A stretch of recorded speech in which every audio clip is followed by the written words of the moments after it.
this, section 1610, maybe 1611 here.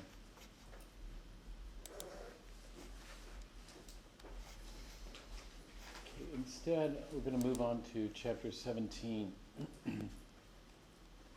which is just more acid-base chemistry.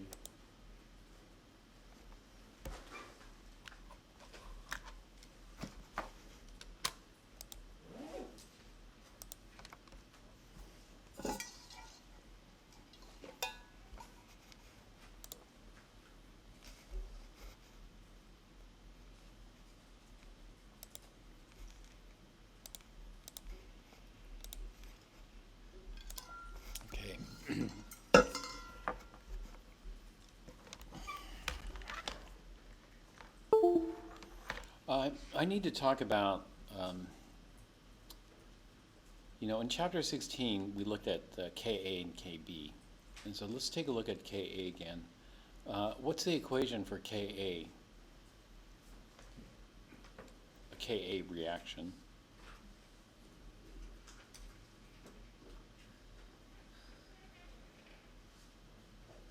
Is a Ka reaction is we take some acid, Ha, and add water to make hydronium and A minus. That's some generic acid. And if we think about this, this is actually a reaction. This is actually an acid-base reaction. What's the acid in this case? Ha. What's the base? Water. This is the base. And so what we have here is we have an acid-base reaction. We don't call it K neutralization. We call it Ka, acid plus water. It's water hydrolysis. And the reason we call it that is because how strong of a base is water? I wouldn't call this acid-base neutralization. It's just an acid solution, basically. So if we think about water, how strong of a base is it? So take a look at the chart up here and tell me, is water the weakest base on the chart? No. There are weaker bases. What's the one base that's weaker than water that's common?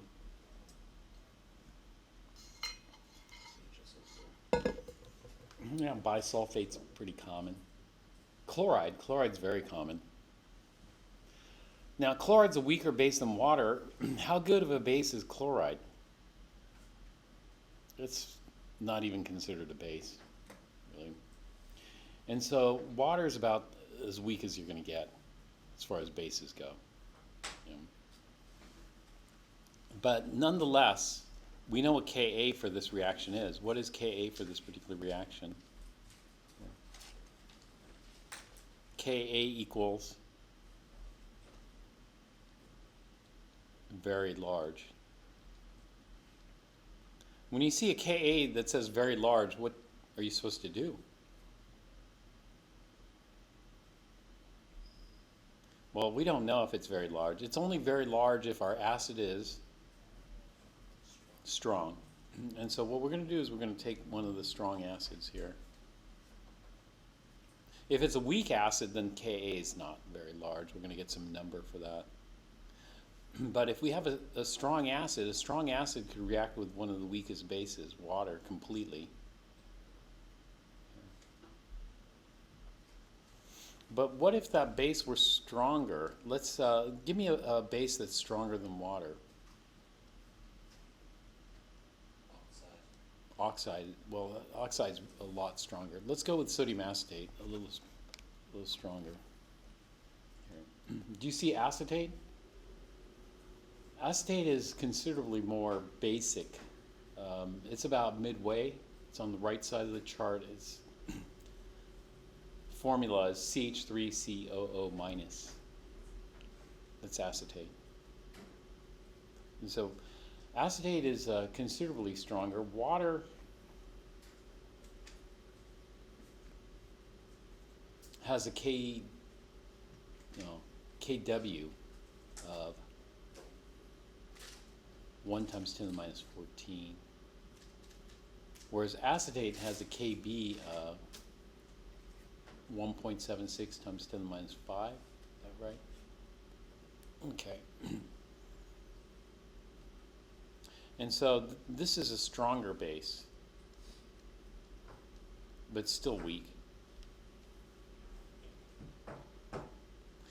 So if we have a stronger base,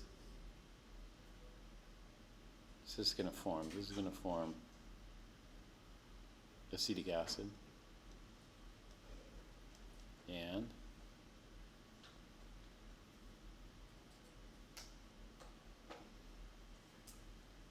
sodium A, whatever A is.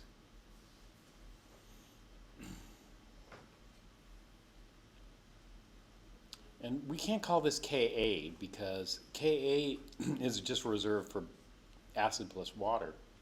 Now this is going to be acid plus a stronger base, so we're going to call this K reaction or K neutralization. It's an acid-base neutralization. Normally when we think about acid-base neutralization, we think it's going to go to pH 7. pH 7 is neutral, but sometimes we don't have to get to pH 7. We just go to a more milder pH, one way or the other, and that would be considered neutralization. But we know what the K reaction is. What is the K reaction for this?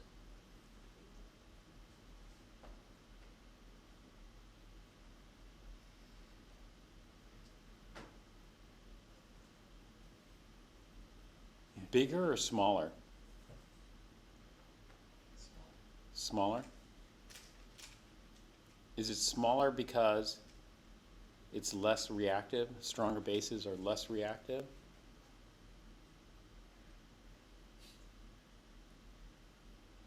Than water? Water is a weaker base?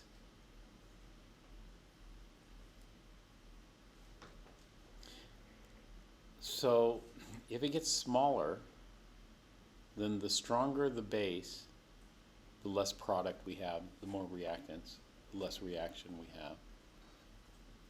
Does that make sense? The stronger the base, the less reaction.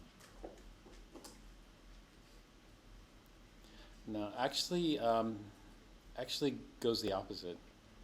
The stronger the base, the more reaction we have, the bigger the driving force. Didn't you just say it was opposite? No, I did. I was saying, is that true? You know, So the stronger the base, the bigger the reaction. yeah. The more reactive it is. The stronger the base, the more reactive that base is. And the more reactive it is, the greater driving force we would expect, and a larger K value, because the larger K value is going to be more product, less reactant.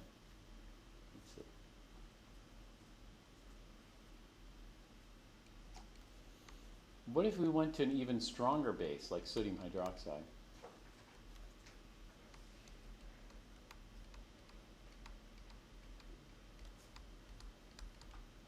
You know, sodium acetate we consider a weak base. You know, I'm just calling it stronger base. It's a stronger weak base. Water also being a weak base. But sodium hydroxide is considered a stronger base. So I said stronger yet here.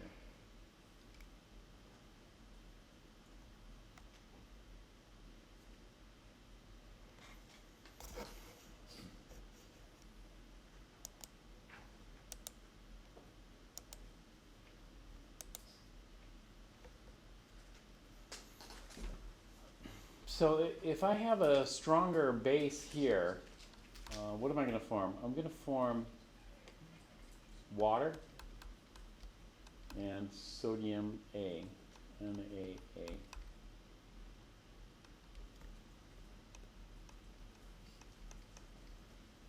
K for this reaction is going to equal, is it going to be bigger or smaller than the last one? It's going to be bigger, yeah. So this will be very, very, very large. So do you see a pattern there, or trend? The trend is the stronger, the more reactive. That's the trend.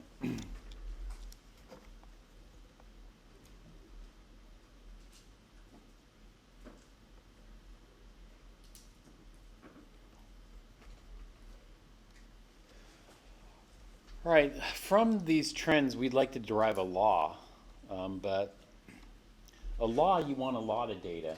You know, we don't have a huge amount of data for this. So what we're going to come up with is a rule.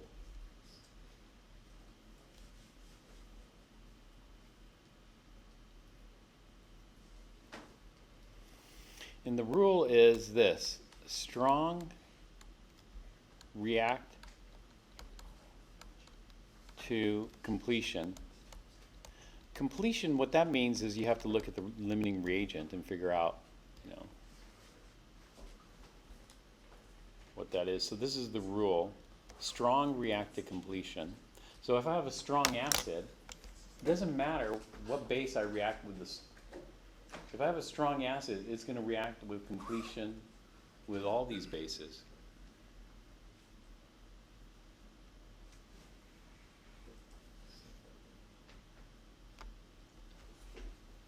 Same thing happens with bases. So if I have a strong base, it's going to react to completion.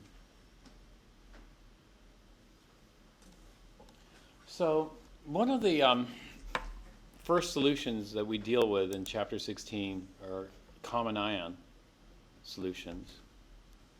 So let's take a look at a couple of common ion solutions here, or chapter 17, actually.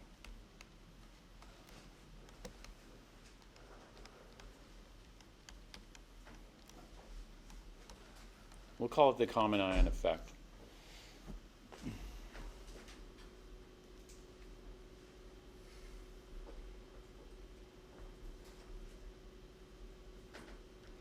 With strong acids, there's no common ion effect. So if I go with HCl and sodium chloride, and I have this equilibrium here. That is, my HCl plus sodium chloride is going to produce sodium chloride plus HCl. So we don't really have any driving force here, do we? So this is an NR. But that kind of makes sense, because is sodium chloride the strongest base around?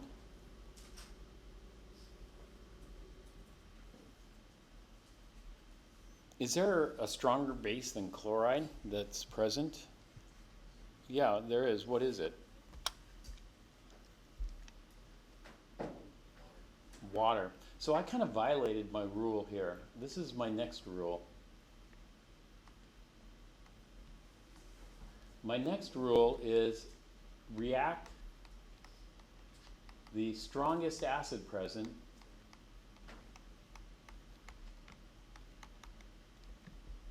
with the strongest base present.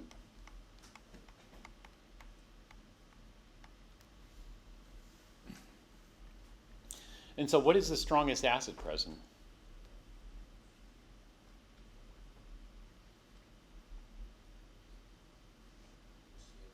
HCl. And what's the strongest base present?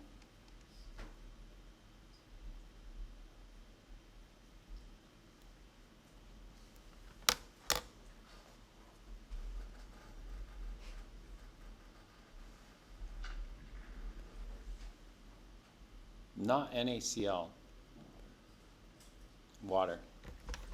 So the strongest acid base and base combination will be HCl and water. Well, HCl and water, I know that equation. What is that equation? Yeah, I'm going to make hydronium and chloride. What we typically do say in chapter 16 is, we'll start off with some molarity of HCl. Let's call it 0.100 molar.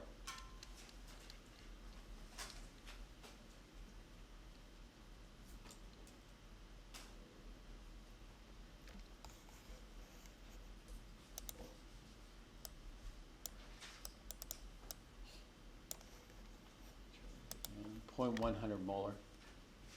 What do I do with the H2O? Nothing, yeah. To prevent me from doing something with it, I'll just cross it out. How about the hydronium? It's 0, yeah. I have no hydronium. How about the chloride? Chloride depends on this. This is called a common ion solution. Well, I can make it any. So I could put a half here, or I can make it 0.100 molar too. Let's go ahead and make it 0.100 molar. But why? Why? Yeah. Because I just decided to put salt in my HCl, you know, see what happens. You think, if you take some table salt and put it in an HCl solution, what do you think is going to happen? You might get an explosion, perhaps? What do you think? Will it explode? Nah. I mean, you go down, you know, you go down the list. Metathesis, acid base, redox. And when we go down that list, you know, nothing happens. You take HCl and sodium chloride, there's no driving force for the reaction here. And so metathesis was a fail. Then you look at acid base, well, HCl is a great acid, but sodium chloride, is that a very good base? No, that's one of the worst bases. In fact, water is a better base than that. Well, if water is a better base, then it's just an acid solution, right? Sodium chloride is not going to have any impact. And to emphasize this, that it doesn't have any impact, is this. Let's make this half and half. So we have half acid or 1 to 1. This is called equal molar. It could be 1 to 1 or 2 to 2 or whatever. But I'm going to have some of this already here. Okay, now this is a proper common ion solution because we have chloride here and chloride over here. So this is the common ion.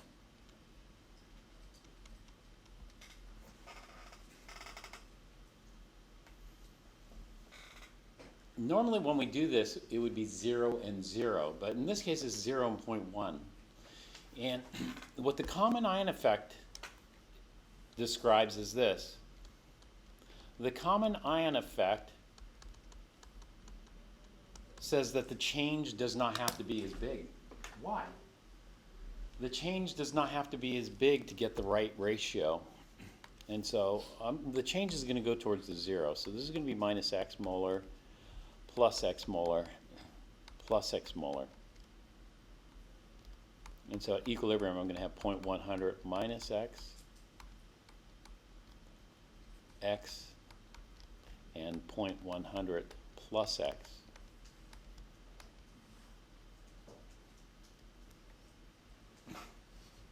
So the common ion effect describes this.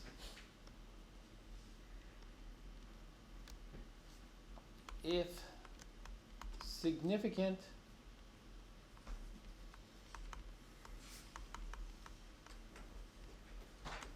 concentration of product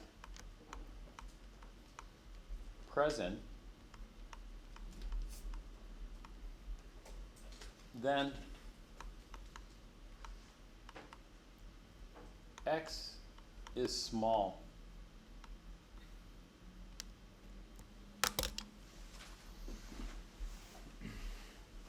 And so normally if we have 0 and 0, then x is going to be a lot bigger because we have to grow the product. But since we already have a lot of product here, x doesn't have to be so big. And the common ion effect is this kind of Le Chatelier style, you know, pushback It's got to go to the right because this is 0. We can't go down below 0. But there's going to be some pushback here from these species.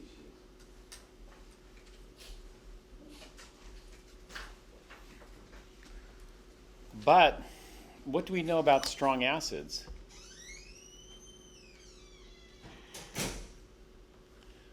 So we do have common ion. That's a check. But the common ion effect does not apply to strong acids and strong bases.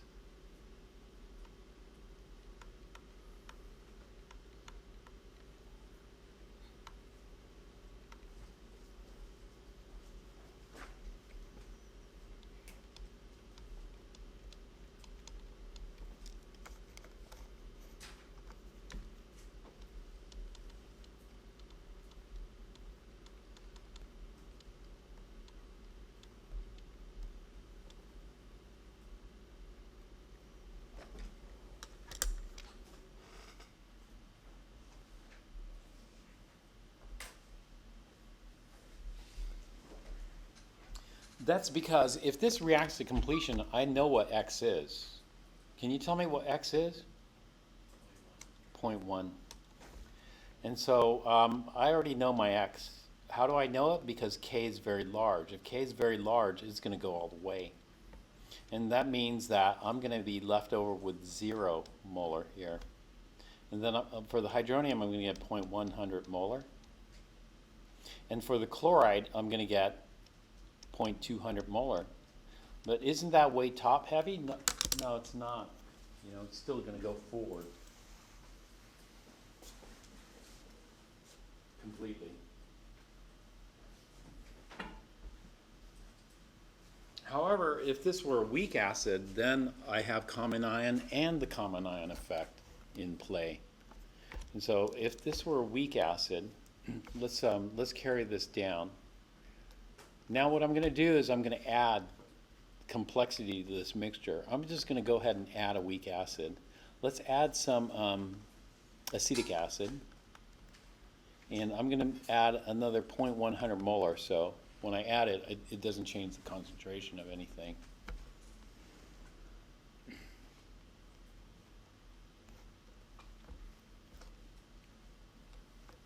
So I go here.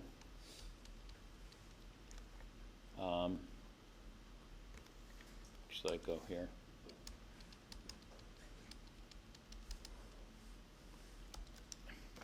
First off, what is the rule for reacting acids and bases? The rule is you take the strongest acid present and react it with the strongest base. So if I add some acetic acid to what I already have here, is that going to mess things up?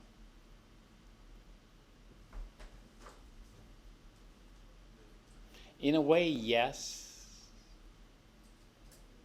Because actually, no. Acetic acid, is that a base? That's an acid. And so I want to take the strongest acid, HCl, and react it with the strongest base, water. After I've done that reaction, then I look at what's left over, and I can react the next strongest acid, which is now going to be the strongest acid left, and the strongest base. And so what's that reaction going to be? That reaction is going to be acetic acid plus the strongest base present is still going to be water. And this is going to go to hydronium plus acetate.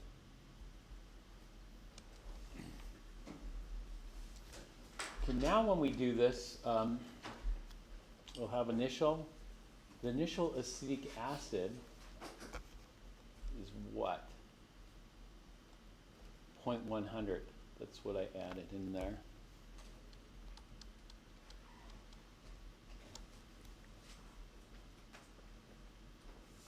The initial hydronium is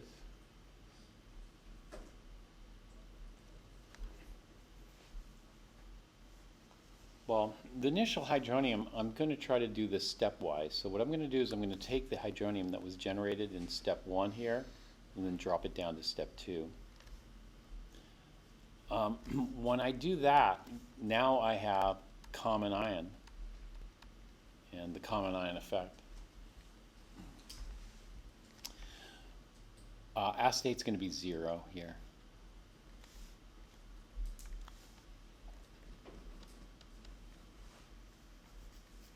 So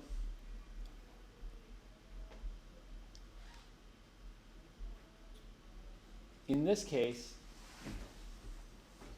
this being a weak acids do not react to completion. And so what we're going to have here is a scenario like this. This acid is going to hydrolyze. And we'll get a change here. This is supposed to be C, which is going to be minus X molar, plus X molar, plus X molar. But because of the common ion here, which is this, we're going to suffer from the common ion effect. The common ion effect is, we have to make sure the ratio product to reactant stays at 1.8 times 10 to the minus 5.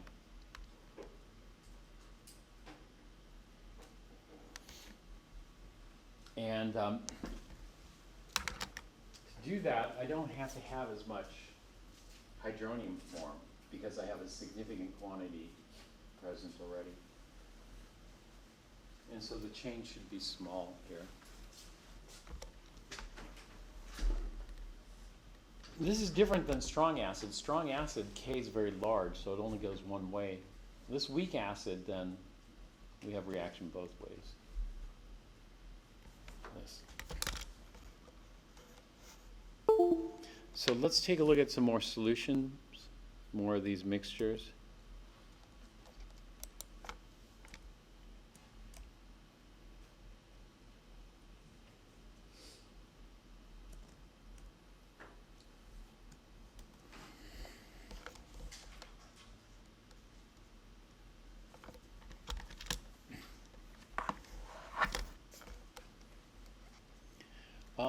This common ion here has a special name. So this is common ion.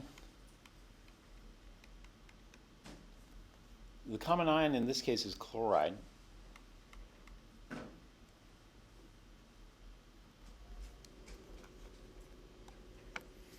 This one's also common ion. What is a common ion here?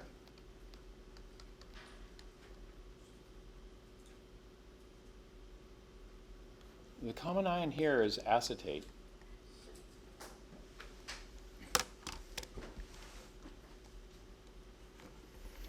The common ion, do you see it's common? That is, these two species are related.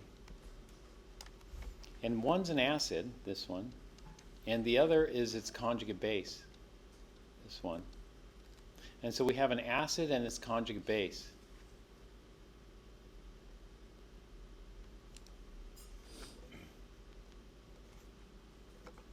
And we call this what?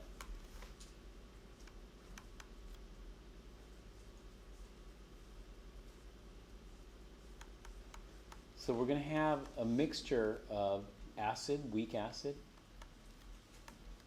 and weak base.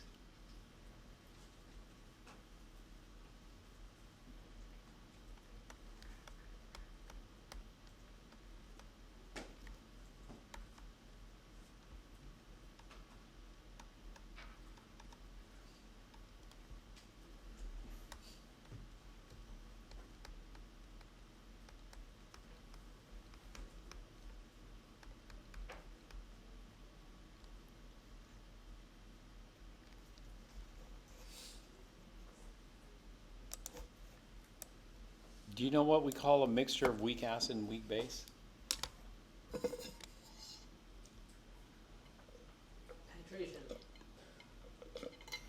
Titration. Normally in a titration it reacts, but In this particular case, this weak acid and weak base don't react. So for example, if I take the strongest acid, what's the strongest acid present in this mixture? The strongest acid present in this mixture is acetic acid. What's the strongest base present in this mixture? The strongest base present in this mixture is acetate. And so if I look at acetic acid and acetate,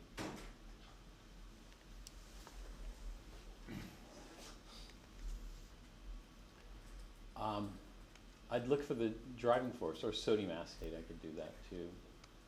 And so in order to figure out what the driving force is, what's the reaction here? You could do it metathesis or you could do it acid-base. So for example, I'll do it metathesis.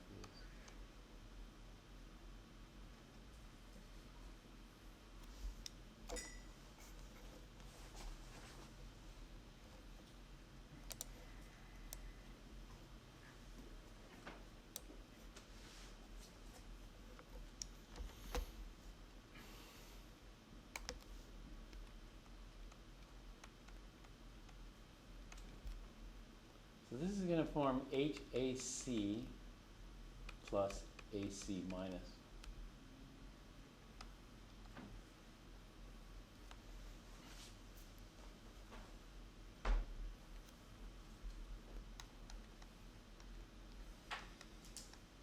We call these buffer solutions. It's a stable combination of weak acid and weak base.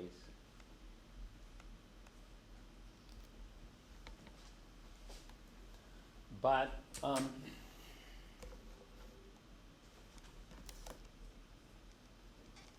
we have two types of buffer solutions, actually three. The third type I'll talk about later. But the two main types are if the weak acid and the weak base are related versus unrelated. And so in this case, the weak acid and weak base are related. They're conjugates. We have this common ion effect. And so this buffer we call a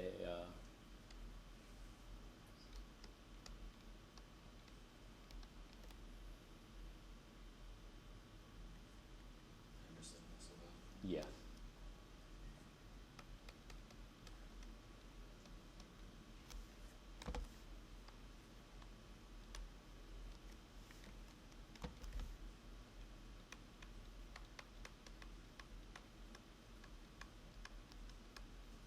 Henderson-Hasselbalch buffer.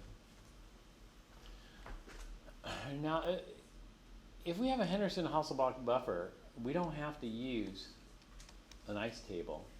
So what we can do is we can skip the ice table and go straight to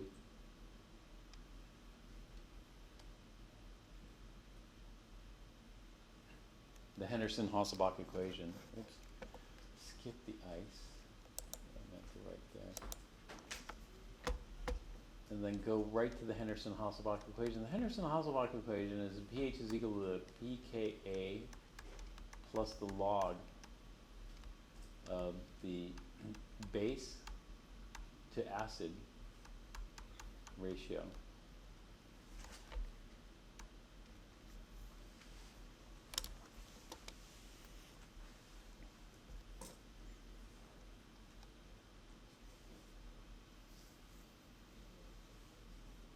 So the first thing we'll look at is where did this equation come from?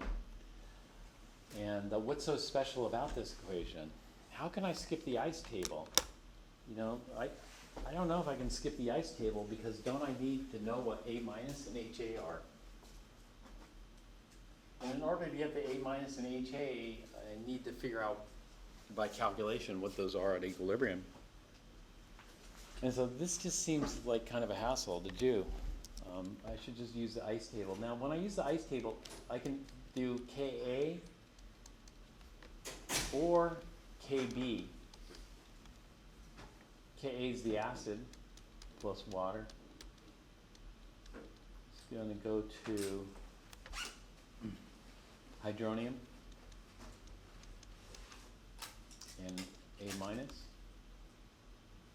And then KB is A minus,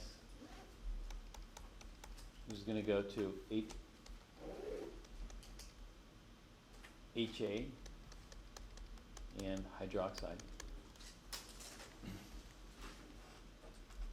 I can do Ka or Kb, but I can't do both. So I can't do step 1 as my Ka, step 2 as my Kb. That doesn't work. In fact, I don't need to do 2 steps. I only need to do 1 step here. And which one should I use? Should I use Ka or Kb?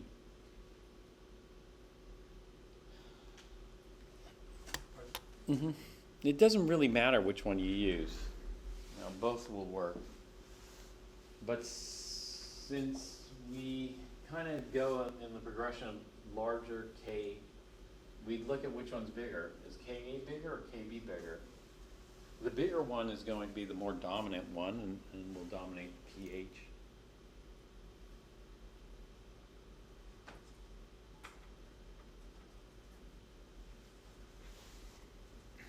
We don't do both, though. And so once you pick one, you don't have to worry about the other. So if Kb were bigger, I probably should pick Kb. But if Kb were bigger, regardless, I'll probably pick Ka. Why would I pick Ka, not Kb? The reason I pick Ka is to save a step in the calculation. Normally what we want in these types of mixtures is what is the pH. So if I want the pH, I want the hydronium ion concentration. And so I'd work at getting the hydronium ion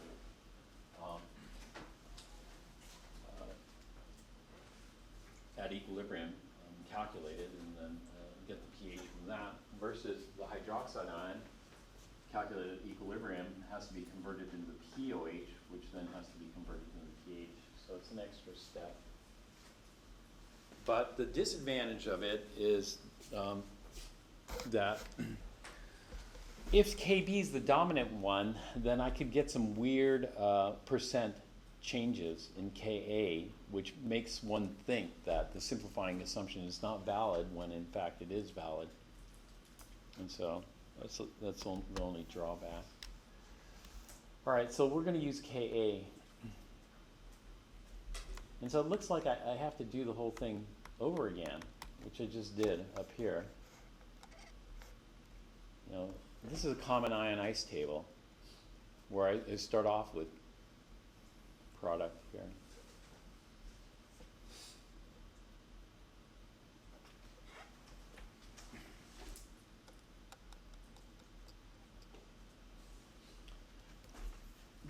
And so this isn't so advantageous. The only reason the Henderson-Hasselbalch equation is advantageous is this. If the SA works, so this is at equilibrium, this is at equilibrium, and this is going to equal the pKa. Now what we're going to do is we're going to attempt to use the SA. And what we're going to do is we're going to pKa plus the log of A minus at equilibrium is going to be A minus initial plus X.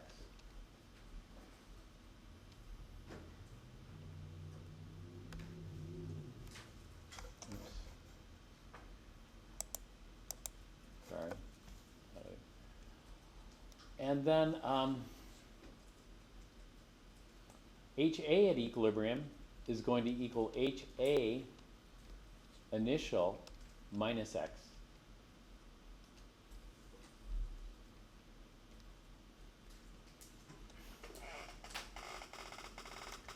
So we want X to be small and the initial concentrations to be large. And so that's what we're going to assume. We're going to assume X is small. If we assume X is small, that's an okay assumption. We expect X to be small because of the common ion effect. So if I start off here with a significant initial amount of product, then I don't need to make as much product to get the correct ratio. And so X is going to be small. And then the initial concentration, well, 0.100 is considered a significant amount, even though it's pretty dilute, still significant. And so they're talking about if we started like at 0.000, maybe 7 or 8 O's before the 1. And so 10 minus 7, 10 minus 8, something like that.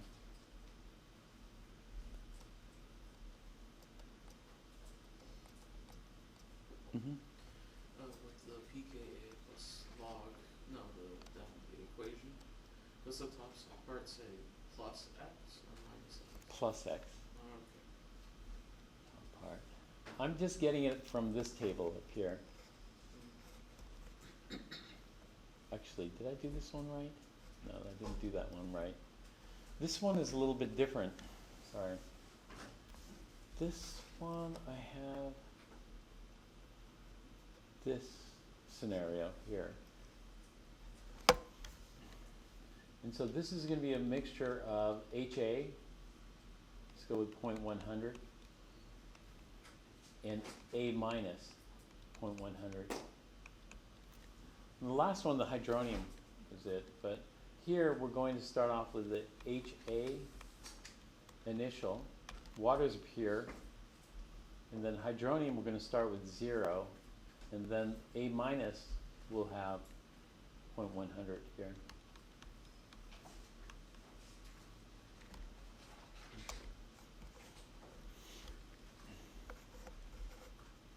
Let me change this to A minus.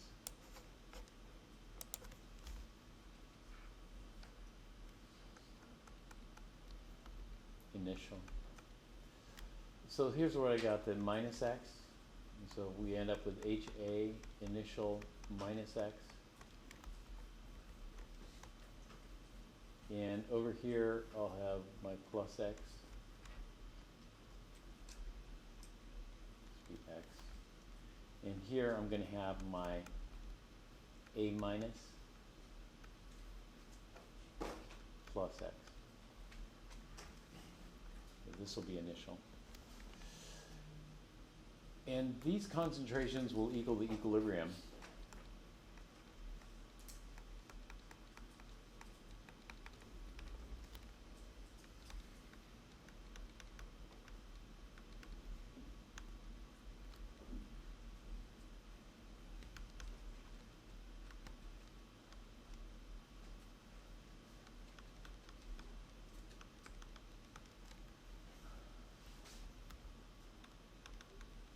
In order to get the equilibrium concentrations, I have to go through the ice table.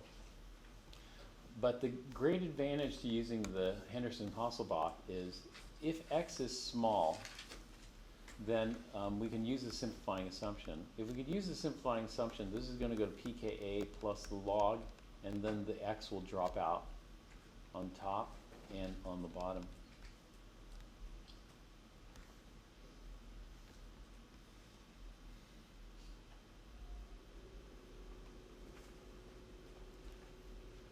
And so we left with log of A minus initial over HA initial.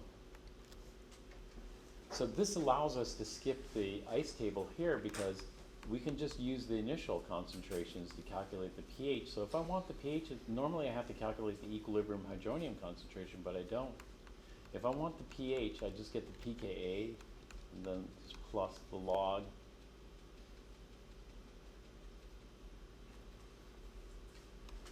of the A minus to HA concentration initial.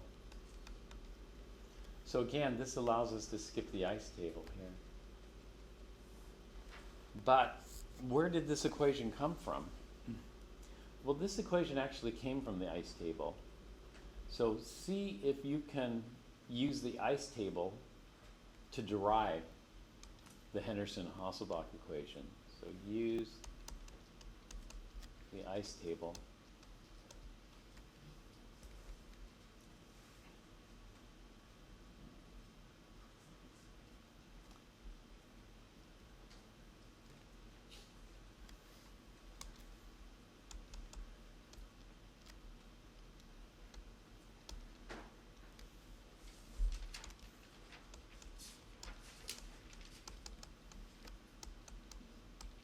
HH equation.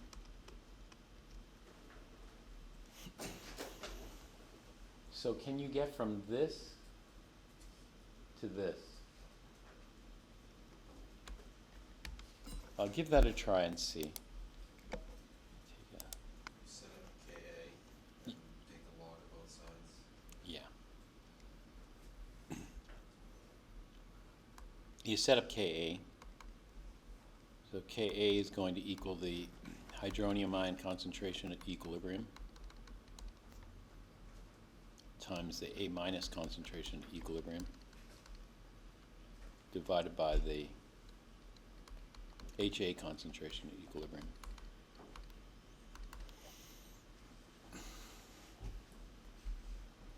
The hydronium ion concentration at equilibrium is just equal to X, but we're going to leave it as just the hydronium ion concentration at equilibrium.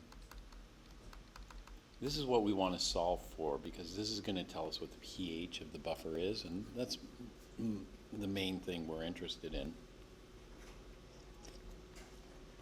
However, the A minus concentration at equilibrium is going to equal the A minus concentration initial plus X. And the HA concentration at equilibrium is going to equal the HA initial minus X. Now, we're going to just go ahead and use the simplifying assumption with the justification that in a common ion solution, the change is typically small, as long as you have a decent initial concentration. A decent initial concentration, 0.100 is decent, although it seems small, but it's sufficiently large to help make X small. And so we use the simplifying assumption, and then this simplifies into the hydronium ion concentration at equilibrium. That's kind of what we want, except there's one other thing, and that is when we look at the hydronium, the Ka here is the only contributor to hydronium, but that's not really the case. In addition to the acid, what could contribute hydronium to the solution?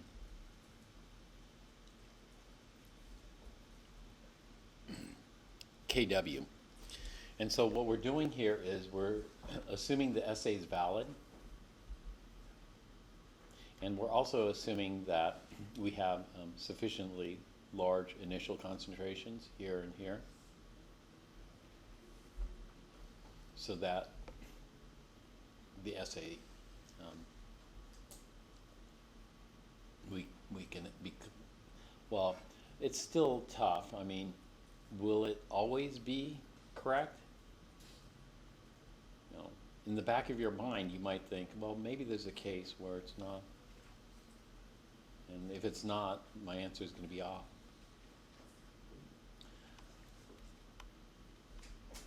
But let's assume it works.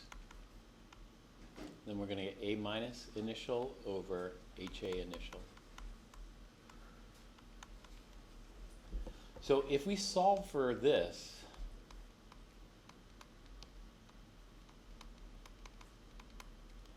then we don't have to use the ice table, because all we need are the initial concentrations and Ka. Ka is given in chart in the book. We're going to further simplify this by taking the negative log of both sides. So we're going to take the negative log of the Ka, and that's going to equal the negative log of the hydronium.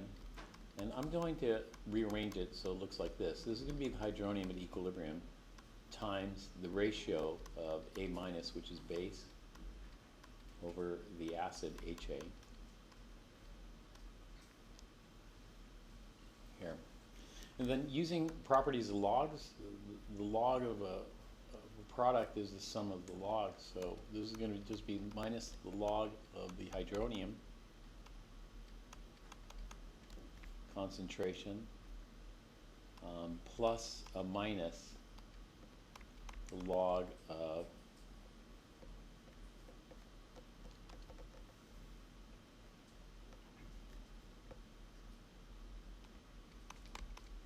A minus over HA base to acid ratio. All right, the negative log of the hydronium ion concentration, that's defined as the pH. The negative log of the Ka, that's defined as the pKa. So if we solve this, the pH is equal to the pKa plus the log of A minus to HA.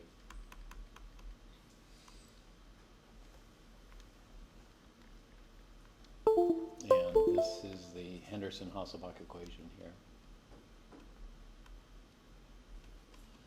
Initial. In order for this equation to be valid, SA must be valid.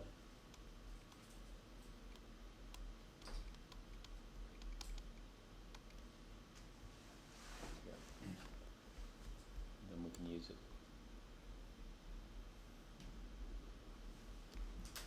All right, so let's go ahead and use it here.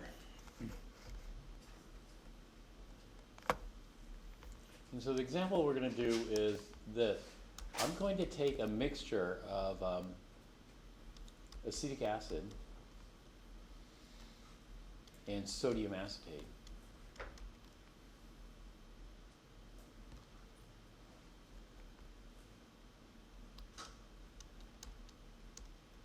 And I want to determine what is the pH. If I want the inventory, then I have to do a lot more work. I'd have to do the ice table if I want to figure out everything in solution. But here, if I just want the pH, I'd have to recognize what type of mixture is that. Is this a titration? It kind of looks like a regular titration because it's weak acid, weak base. There's a weak acid, weak base that should neutralize each other out, but it doesn't completely neutralize out. And so what type of solution or what type of mixture is that?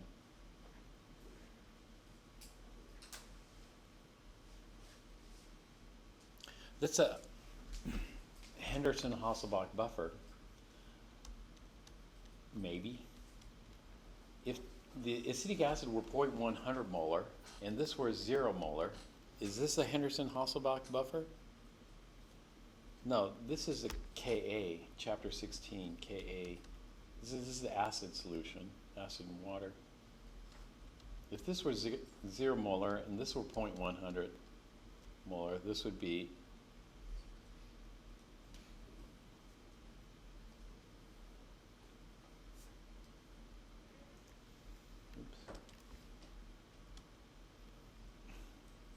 So would this be a buffer solution here?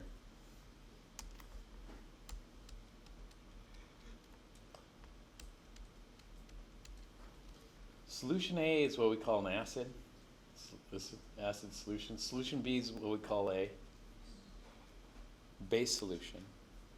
But if you have acid and base that coexist in significant quantities, so let's make this 0.100 molar and this one 0.100 molar, then what type of solution is that?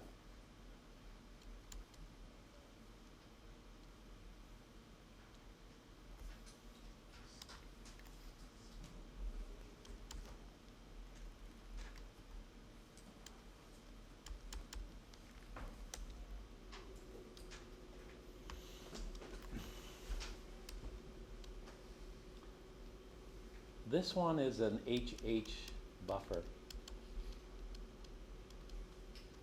HH stands for Henderson-Hasselbalch. And when we calculate the pH, we'll need the pKa. We could do two things to get the pKa. One, we could just look up the Ka value and then take the negative log of that. That gives us the pKa. Or two, we just take down the Ka value.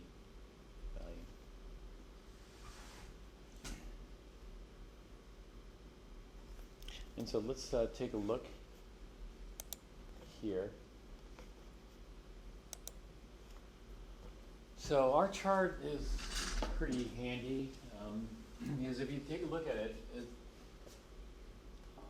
has both the Ka and the pKa. The advantage of the pKa is just the power. This is orders of magnitude, so powers of 10.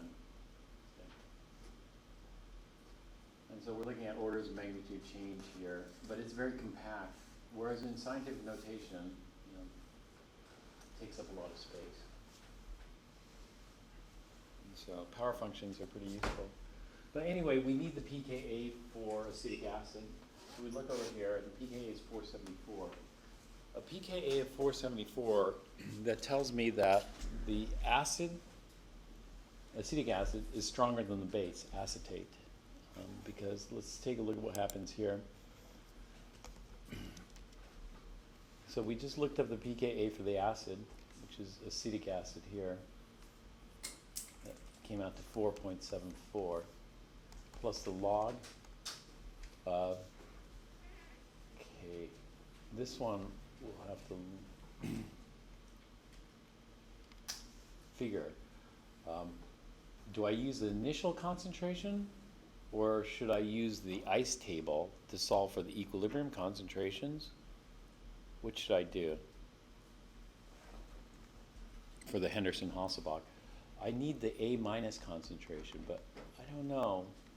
Should I use the initial? This is what I was given initial, but it's going to change a little bit, isn't it?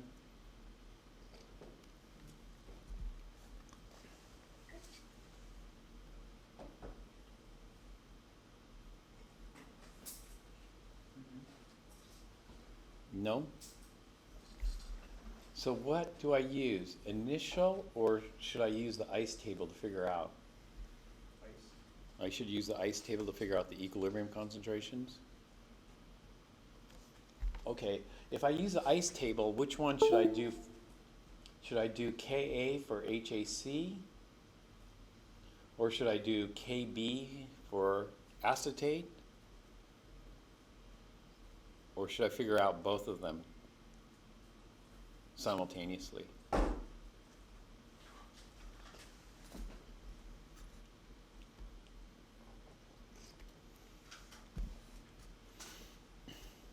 And the answer is don't do that.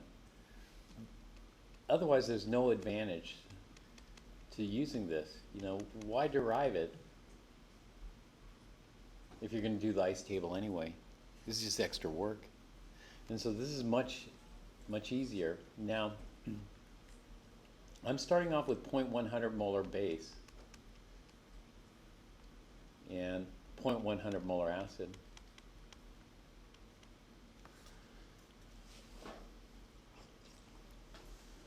And so this fraction here is going to turn out to be 1.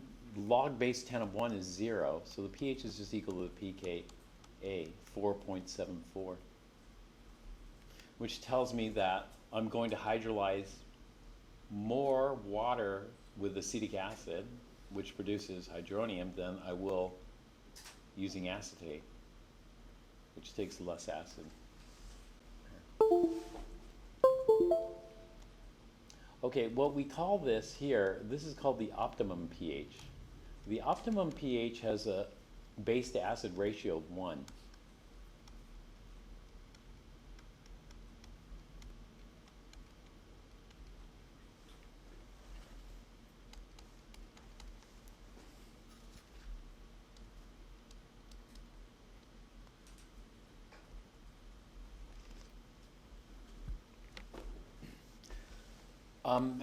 However, we can deviate from this. You know, a 1-to-1 ratio of base to acid is ideal or optimum because it has the greatest versatility.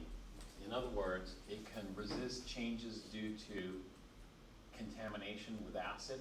You know, sodium acetate will react, and it can resist changes due to contamination with base. The acetic acid can help neutralize that. And so what we want usually is a 1-to-1. However, it might not get us the pH we want. Do we want a pH of 474? You could use a pH of 474 to calibrate the pH meter. You could do that. But we probably want a pH of either, let's say, 5.00 or 4.00 in that case.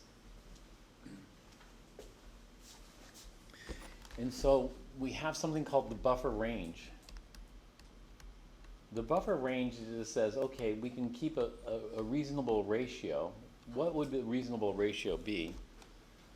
Well, 1-to-1 is optimum, but you know, if we want to go up a little bit, then we add a little bit more base. If we want to go down, we add a little bit more acid. But in this case, the optimum is 474, and that's when we have a 1-to-1 base to acid ratio. And then this base to acid ratio is going to go to 14, not 14, sorry.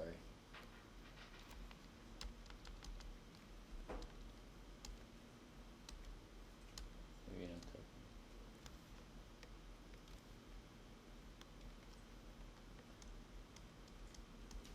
574. If I go up 1 power of 10, that means I need 10 times more base. And so the ratio here is going to be a 10-to-1 ratio. So I have 10 times more base than acid. So this has plenty of capacity because the base is on the top. And if I have 10 times more base, then it has plenty of capacity to neutralize acid contaminants, but less capacity to neutralize base components, or base contaminants. And then we'll go down to 374. And so this is 1 power of 10 lower. And so this is going to be a 1-to-10 ratio. And this is going to be base to acid.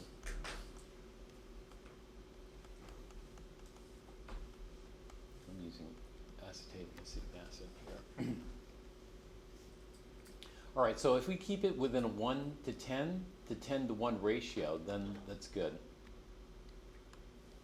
It still has decent versatility, you know, at the fringes here. But if we go beyond this, let's say if we went to 674, do you know what the ratio would be? Yeah, it's 100-to-1.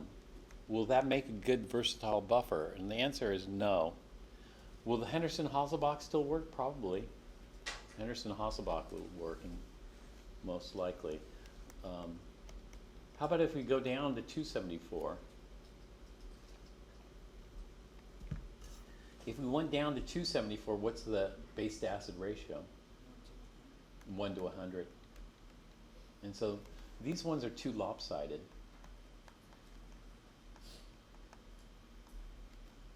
And so they're biased. Whereas these, you know, they can go either way. This one too. This is too lopsided.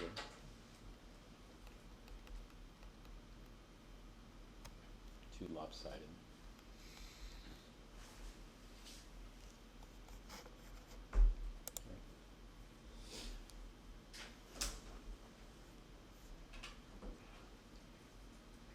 All right.